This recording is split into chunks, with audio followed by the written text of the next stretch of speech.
So hello everybody, welcome. I'm Kiva and I work for ECC, and I'm delighted to welcome Hazel Robinson, who's going to be facilitating this session for us today. So Hazel joins us from Brunel University London, where she heads up reward and well-being for employees. Having been involved with ECC since the early days of 2007, she now thinks she almost understands it, but always enjoys discussing the merits of its application and the challenges this often presents. Today, she's looking forward to engaging with you in discussion about the impacts 2020 has had on roles and structures and the opportunities or challenges the new norm brings. If you can see, there are chats on this platform. You can send questions throughout the session, and Hazel would actively welcome that you do that so you can engage together. So over to you, Hazel. Thank you very much. Thank you so much, Kiva. So just starting off briefly, as Kiva says, I join you from the third floor of my house, not so much from Brunel. And I think many of us are like that. And I'm sure many of us are sitting in our slippers with our jeans from the waist down and hopefully comfortable. This is a discussion, this is a work group. Typically in the conference environment, we would have been around a table, we would have been chatting, we would have been talking about kids and partners and parents and all those things, as well as what's on the subject matter. So please open up the conversation bit on the left. It's the block above the questions, and zap conversation in there. I will be asking you questions. We've got a couple of polls as well. I do want this to be a two-way street, and we can focus on areas that are more at heart for you guys, or we can, whiz through things that seem of less interest at the moment. So assuming your conversations are open, that you're ready to chat. The other thing, as you may have heard me mention earlier, if you go to the bottom right-hand side of the screen, you can select which size your presentation is, which means you can make me a whole lot smaller and the slides a whole lot bigger, so that you can see the small writing. So what we're going to be chatting about today, just a bit of a brief overview. What are we doing? What's going on in our lives? What does the new norm look like? When I was putting these slides together, my partner, who's also in HR, walked into the room and he said, "Who's Norma?" So clearly the new normal hasn't quite got to everybody's interest as yet. What are the changes in the ways that we're working, and what is the knock-on effect that that's going to have in terms of role design and evaluation? Who are our friends in this process? And what does recruiting look like? And yes, I've even got a mention of speed dating in there, and that wasn't a challenge. And if we get that far, we'll talk about speed dating too. So putting some ideas into the conversation block, if you can, I've put together there a short list. It's not like, we've had much to worry about in the last 10 months. What's been your experience, and what are the challenges that you've kind of faced as higher education? If you've got any thoughts, please pop them into the conversation. I've listed finances, and I think we're all kind of looking at what our structures need to look like in face of financial pressures. Student numbers was thought to be a big challenge. It might not be quite as big a challenge. And as we heard earlier this morning from Nick, over the next couple of years, those student numbers are going to increase. Jenny's added in workload pressures, absolutely.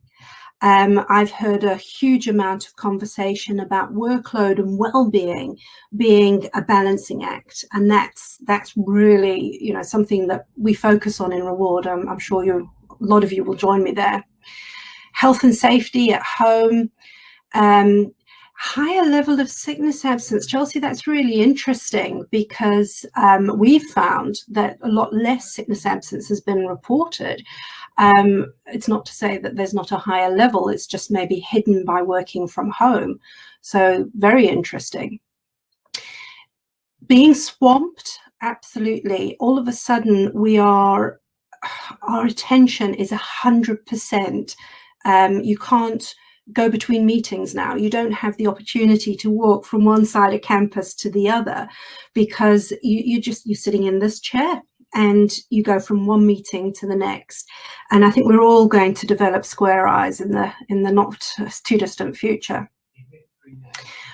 Well-being, Jenny, you're 100% right. Ability for staff to get away from work. We've got an ideal setup here. Work is on the 3rd floor. At the end of the day, we close the door, we go down to the rest of the house, and this is a no-go zone. Not everybody's got that opportunity. People are working in their kitchens and their dining rooms. So I think that lack of escape. So there are huge challenges that we're feeling as universities and as practitioners of reward, and for myself in particular, with a very keen focus around well-being. So what is our new norm looking like?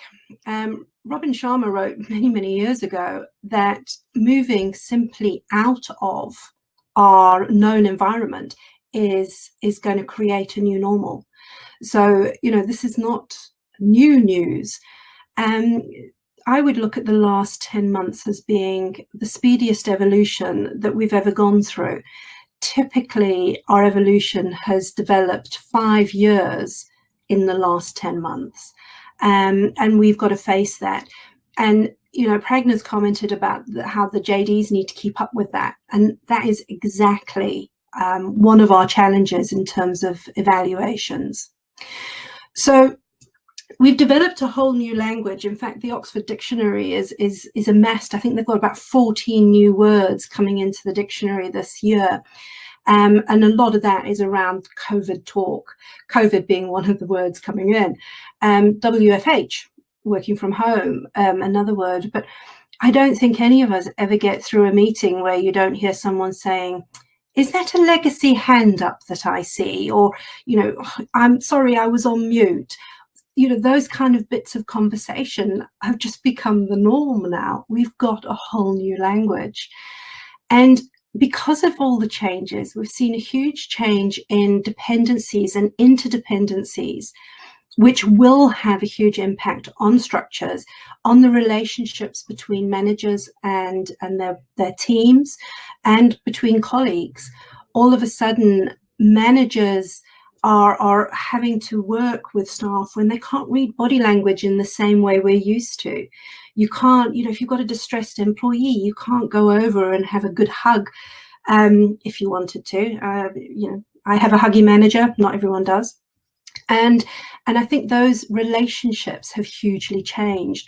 And as a result, I think our expectations on what people have to deliver have hugely changed. And when we're measuring those deliverables, what our expectations are, it could lead to changes in terms of how we evaluate roles, how we evaluate structures. I love Jenny's comment, kids using those terms. There's been a bit of a discussion about hand signals. I use my hands a lot, you'll see. And this is something that is very 80s. I'm sorry, anybody who knows what this means, you're my age, I'm afraid. The children of today don't think of that as being phone me, because that's gone. It's that now, or that. It's a change in how we communicate. So yeah, the children are way ahead of us. So thinking about all of this, I want us to be positive. I am naturally a positive person, so you're going to get that anyway. But I think we've got to be positive.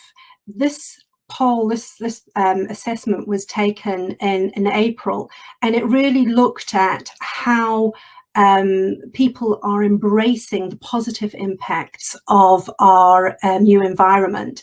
And I think that's probably increased now. We've had an extension. We're gaining confidence in working from home. And you'll see there's a poll there, and I'd really welcome what your feelings are, whether you're seeing the positive side or whether it's just been an awful slog for this year. So if you could complete your feelings, we will see the results growing as you complete it. And the amazing Roxana will be able to tell me when everyone has submitted. I'll give you about 30 seconds to think about it and just pop in your answers. I'm not sure if I can actually submit a response, Roxana, but I'm going to, just to be controversial, and I'm going to be the one person at the top.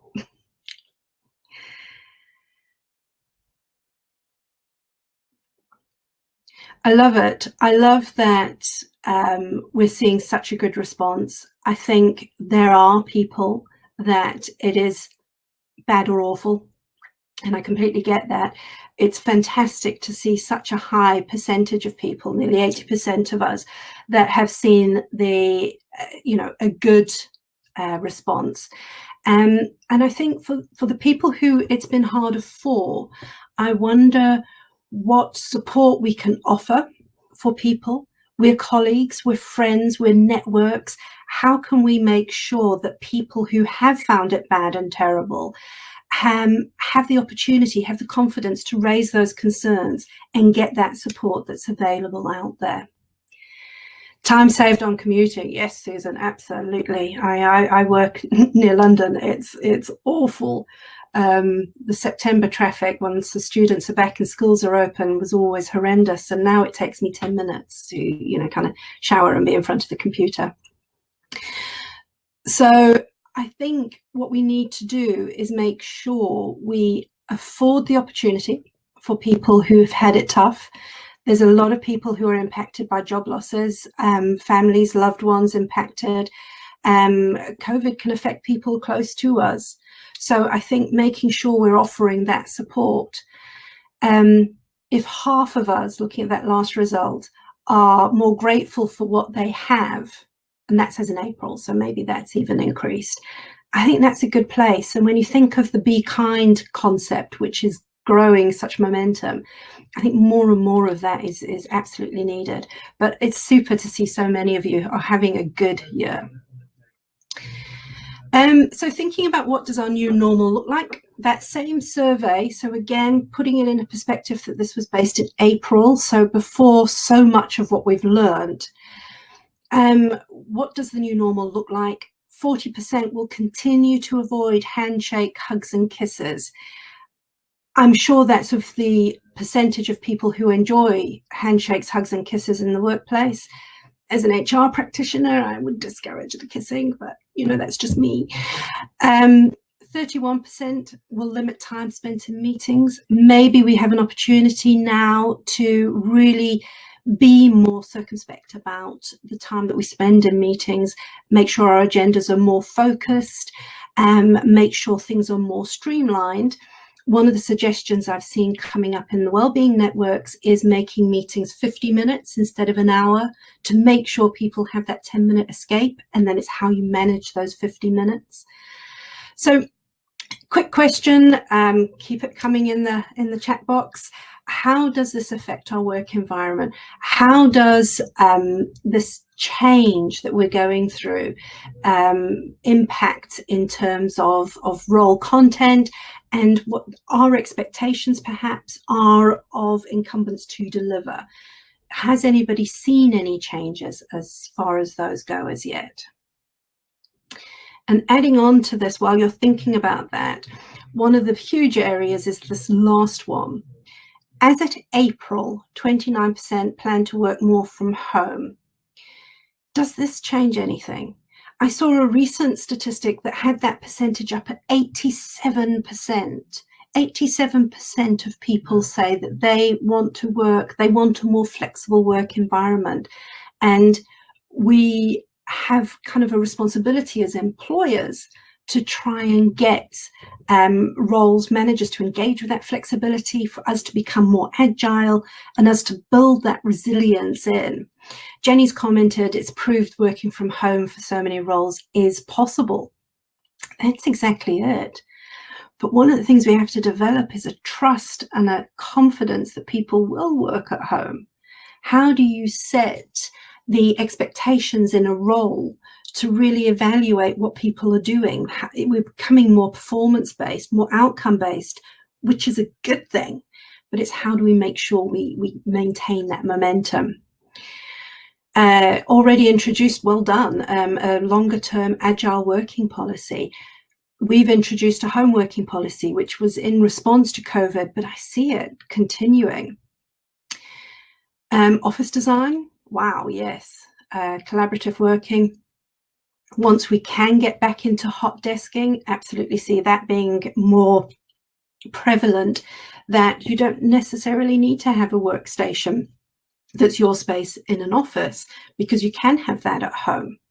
And then there's the finance impact of doing that, of making sure that people have the equipment they need.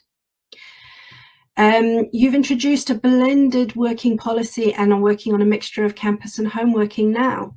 So one of the things I would encourage with that is absolutely, there's a lot of universities doing that kind of thing. And this is where the Northern and Southern University reward groups, the two network groups that ECC support, they would be good to get involved with, because by chatting to colleagues, they've probably already got a home working policy you can copy. I'd be more than happy if someone dropped me an email. I'm happy to share our policy for people to adopt and adapt and improve. So work together as a network to make sure we're providing support to each other. One of the things outside HE, but very prevalent for London, is that the office environments are going to change tremendously, with a huge reduction of hopefully commuters needing to go into workplaces in city centres. And it's possibly how we use resources outside city centres to make sure that we can still have meetings and still create networks, etc., without having to do those big commutes. So I completely agree. The opportunities are there to develop a change in our work environment. I think this is a good opportunity to provide the reasonable adjustments that are needed for those with disability and caring responsibilities. Absolutely. One of the things in our home working policy is the flexibility around working hours.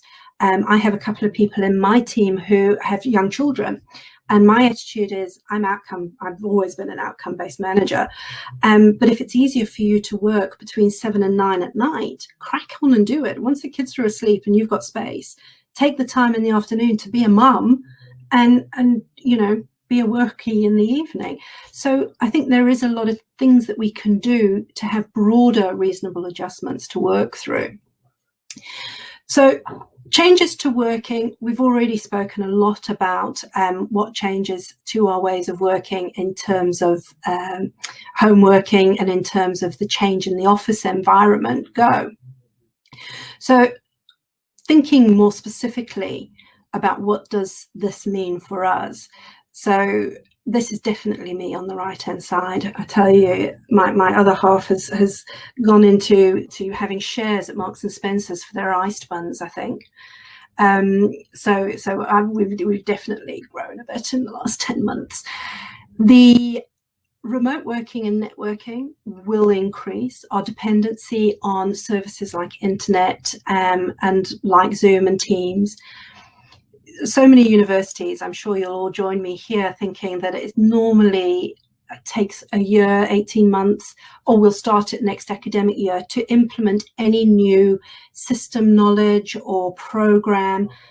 And yet we managed to get teams up and running within 4 days. And how phenomenal that we could shift an entire university culture within 4 days. It's unheard of. And over the last subsequent months, we've managed to gain confidence about how we do that. But this is going to have an impact on team structures, how that changes, how the increased flexibility is going to impact on jobs. And as we've mentioned already, that agile work environment and the impact for roles. So thinking about that, looking at our second poll, how does this impact for role evaluation? Do you think that it is going to have a huge impact? Do you think as here for more years than I care to think about, specialists working with ECC, do we need more support to understand what the impact's going to be? Or do you think there's actually not going to be much of an impact? and that things are really just going to be status quo. I was trying to think whether status quo was an 80s band, but apparently they actually started in the 60s, which made me think I was perhaps a lot older than I realised I was, or thought I was. So we're seeing some degree of changes, but unlikely to impact on grades. Yeah. Do you think the structures, in terms of, you think about the breakdown, the good old 14 elements, do you think the responsibilities around networking, which is always quite a big scorer, is going to have an impact? Because, often when you think of grade shift, it's within that networking area. And I wonder if that's going to change. I do worry about that. In a way, my perspective, and this is very much a personal view, I would hope it wouldn't impact grades, that what we're more likely to do is see those roles changing, affording people greater opportunities to develop, but within the structure of the grading system that we have, within the structure of the flexibility afforded within having quite broad bands in our grades. Yeah, elements 9 and 10, communications as well. That I suppose, when you look across, there is going to be changes, but I suppose there may be a few things that reduce a bit. So the general consensus, because no one's filling in anything else, is that it's to a large degree there will be some changes, but unlikely to impact on grades. So a question I would ask is then, what does that mean for us in terms of the potential for restructures? I think one of the things we've seen quite a bit of is the concerns around finances, and concerns around the support for student-facing areas. So, for instance, our talk program office is trying to really change what they do to make them student-focusing or student-facing whilst not actually facing the students. So do you see any changes to structures that are going to result from this? Or do you think it's going to be a case of adapting what we've got already? So I'd welcome any views on that. People are often working with autonomy, needing to make decisions. I mean, it's very difficult when you in your study, and you can't necessarily pick up the phone to the boss and ask for an answer. You can't ask for direction. So I think, yes, that dependency on oneself to make the decisions and not necessarily work from a rote kind of set of ideals or a rote set of procedures, and having more flexibility in those procedures and judgment calls, which absolutely would impact on an evaluation but probably not shift its grade. I feel my staff are asking me as much as they ever were. My problem is too many channels of comms, phone, Teams. Yeah. And this is where we go back to workload, I think, Susan, because the increase in workload doesn't mean you're doing work at a higher level or of a different level, higher or lower. It just means you're doing more of the same potentially. And I think a lot of people, I know a lot of our staff have been saying they're working so hard, why are they not being paid at a higher level? And it's a case of because the work's just more of the same. So I think that is a huge challenge, especially when people are stressed. 0% increase this year for UCEA. And, we are looking at huge increases in costs elsewhere. We're looking at a lot of unemployment, which means whilst our staff might not be affected directly, they may be affected by family structures. So I think, that recognition and possibly looking at the wellbeing offerings that we have to support staff beyond their job, so beyond their salary, and what support we put around that in terms of holistic reward may be quite pertinent and maybe a real big focus for us, we can't increase your grade, we can't increase your salary, but we can offer you financial well-being so that you can look at how perhaps you could consolidate family debt or something like that.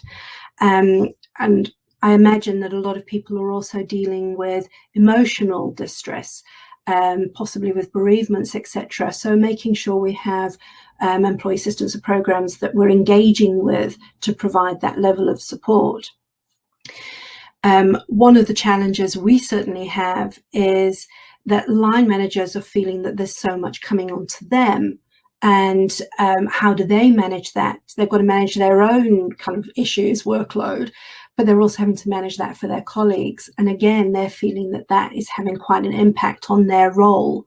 So it's how we manage to make sure we're not negatively impacting and not underestimating the work level they're working at. Additional responsibilities with job freezers, absolutely. And whether those are permanent or temporary, is it a sort of additional responsibility allowance for the next 6 months, or is it the job has changed catastrophically? Those are certainly challenges we're facing.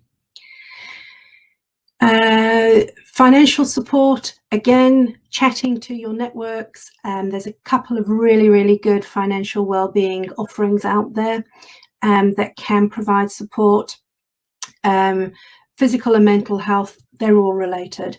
So if you're having issues financially, that is going to impact your physical and mental health, there's no doubt about it. So even those provisions will help with financial well-being. But do chat in wellbeing networks, definitely a good place to go. And you're always welcome to chat to me. So who are our friends and allies in all of this change and everything that's going on? And I think we've got to respect the technological advances that we've seen over the last 10 months, as I mentioned earlier with Teams. And there has been a huge increase in automatic, that kind of AI, artificial intelligence. And we're seeing a lot of apps being developed under, really good example. Care First have a fantastic app called Wobot, and these are engaging more so, and those are our friends and allies. Those are the offerings that we can afford to staff to really say, how can we talk to you? We've got to talk to you in a different way. How can we do that? And how can we get that feedback? So we do certainly have some friends and allies. The other thing, networks and webinars, you'll see me, I'm on quite a lot of those kind of networks because I find they're not only brilliant for finding out what people are up to, what good practice is out there, it's also a little bit like having an agony aunt. It's a little bit like having a bunch of friends. We had SERG earlier this week, and hearing that other people are facing exactly the same challenges that we are, whilst makes you realize how many challenges are out there, it also gives you so much comfort that we are in the same boat. The storms might be different, but we are in the same boat and we can work together to make sure that we're facing things head on and strong enough to do that. We have our own resilience to be able to do that. Tracy's commented about overload of communication. Completely agree. I recently had a thought around technology and the fact that it's both a hindrance and a help. So it's made that ability to get communications all the time so much easier, but you have to find the balance to shut it down sometimes. And you've got to, that work-life balance has changed. So yes, Tracy, I completely agree with you. So recruitment, let's get on to speed dating. I think recruitment has an opportunity to hugely change how we detail our roles, how we talk about the expectations in roles can change. We have an opportunity to make sweeping changes, even in the HE sector. And I think using more around that artificial intelligence and tools that help us measure skills and experience are things that we could engage with. The concept of speed dating, just in case you think I'm flippant, it's an ideal way to go through a recruitment process where you've got, say, for instance, 8 people shortlisted.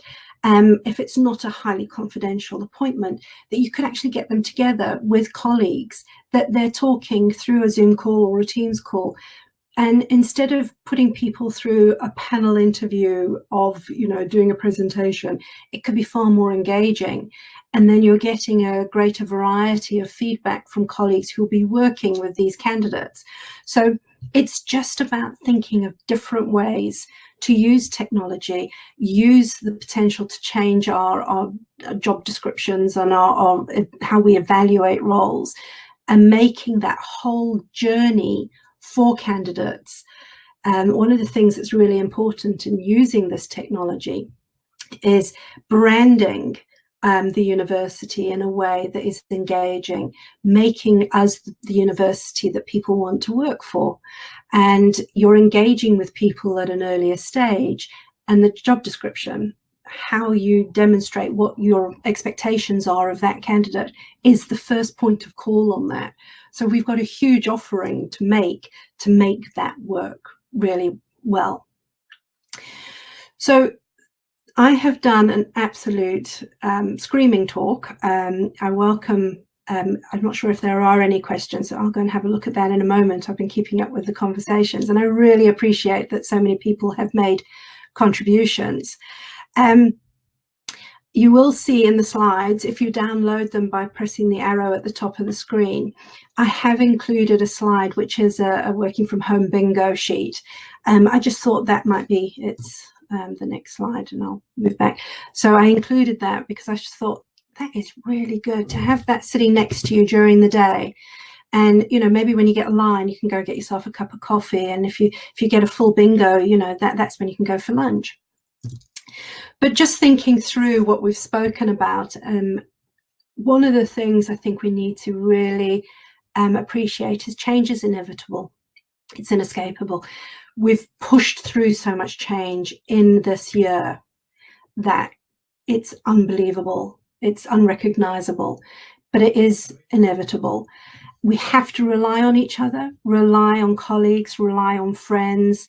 If you found a Wheel of Life, zap it in there. You put the link in, please, Christine, that would be fantastic.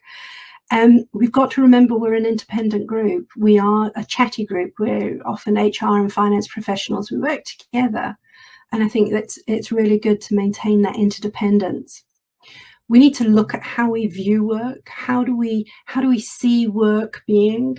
What makes us evaluate work positively? What makes us think that's a job that isn't as well done? We need to build resilience and confidence. Well-being to me is incredibly important. There's no doubt you'll have realized that over the last 30 minutes. And I think that building of resilience extends into everything we do. And the more resilient we can be, the more robust our processes are, the more confidence we're creating. And we need to build that confidence with managers as well. So really help managers face into a restructure or reorganization, or just evaluating how they expect work to be done in an existing JD or an existing structure. It's about building the confidence. Most importantly, you cannot fix everyone. It's a wonderful saying, a flat battery will not charge up another battery. You've got to look after your own batteries first. You can't fix everything. I always say HR practitioners have capes. We're all superheroes. But we've got to remember to look after ourselves and accept what we can fix, accept what we can change, and accept what we can't. Control where you can, and accept where you can't. And I think that's hugely important. We've got to look after ourselves. Winston Churchill apparently said, "Never waste a good crisis." And I think the last year has taught us so much, and organizations that are saying, "Oh, I can't wait to get back to the old normal," are missing such a trick. They are really missing an opportunity to grow and develop. And as I say, maybe Winston Churchill had 20/20 hindsight, but let's not waste the opportunities of the last year. Let's really take on board the changes that provide us with the opportunities, acknowledge there's threats, acknowledge that things are going to be difficult, and work together to sort those out. So that's basically what I wanted to talk through. And I'm going to zap over and see if there's any questions, if I can. Nope, there's no questions, so everyone stayed in the chat, which I really, really appreciate. Are there any last moment thoughts or questions or anything that anyone would like to ask? I'm going to put my email address into the chat, if I can type quickly enough. And I do absolutely welcome anybody dropping me an email. And as I say, you've got Kiva's details as well to know how to join with SERG and NERG. Strongly recommend working with those groups. They're great. And, you know, don't hesitate to work with colleagues. Always a good place to go.